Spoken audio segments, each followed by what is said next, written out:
अयोध्येतील राम मंदिरावर दिमाखात फडकला धर्मध्वज। पंतप्रधान मोदी आणि सरसंघचालक मोहन भागवत यांच्या हस्ते ध्वजारोहण। श्रीरामाच्या जयघोषात अयोध्या नगरी दुमदुमली।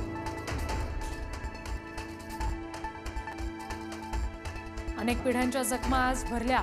विजय सत्याचाच होतो। अनेक वर्षांचं स्वप्न सत्यात उतरलं।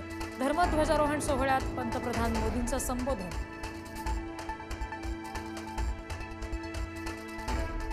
स्थानिक स्वराज्य संस्थांमधील आरक्षण याचिकेवरील सुनावणी पुढे ढकलली। सुप्रीम कोर्टामध्ये आता शुक्रवारी सुनावणी। झेडपी आणि महापालिका निवडणुकांचं भवितव्य शुक्रवारी ठरण्याची शक्यता। उद्धव ठाकरे संजय राऊत यांच्या भेटीसाठी रवाना। भांडूपमधील घरी जात तब्येतीची विचारपूस करणार। गेल्या काही दिवसांपासून राऊतांची प्रकृती खालावली।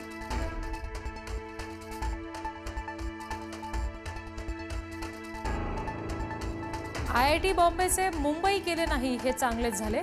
विज्ञान तंत्रज्ञान मंत्री डॉक्टर जितेंद्र सिंह यांचं वक्तव्य। डॉक्टर सिंह यांच्या वक्तव्यानं नवा वाद होण्याची शक्यता।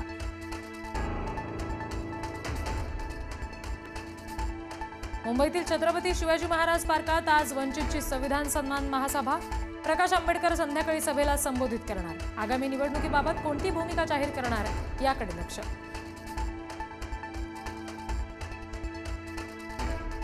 स्वर्गीय यशवंतराव चव्हाणांच्या समाधीस्थळी एकही प्रशासकीय अधिकारी नसल्याने खासदार सुप्रिया सुळेंची नाराजी।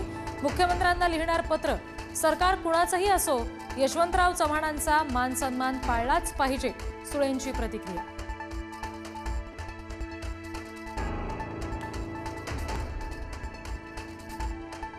अनंत गरजेच्या सीडीआरची पोलिसांकडून तपासणी पूर्ण। आज सीसीटीव्हीची तपासणी करण्यात येणार। डॉक्टर गौरी यांच्या पोस्टमॉर्टम रिपोर्टची मात्र अजूनही प्रतीक्षा।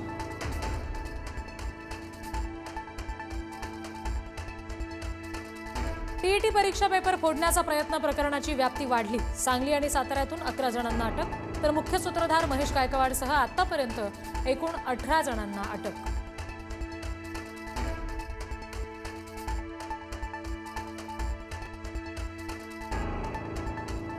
नवले पुलावर आजपासून नवी नियमावली लागू। सर्व प्रकारच्या वाहनांसाठी 30 किलोमीटर वेगमर्यादा। नवीन नियमावलीमधून रुग्णवाहिका आणि अग्निशमन दल तसंच पोलीस वाहनांना सूट। नियमांचं उल्लंघन झालं तर कठोर कारवाई।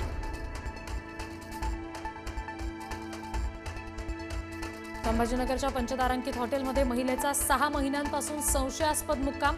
महिलेकडे आढळली बनावट कागदपत्र। पाकिस्तान आणि अफगाणिस्तानमधून मोठी रक्कम महिलेच्या खात्यात आल्याचं समोर।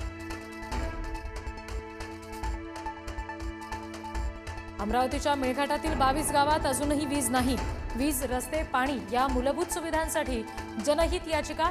खासदार बळवंत वानखेडेंनी दाखल केली याचिका।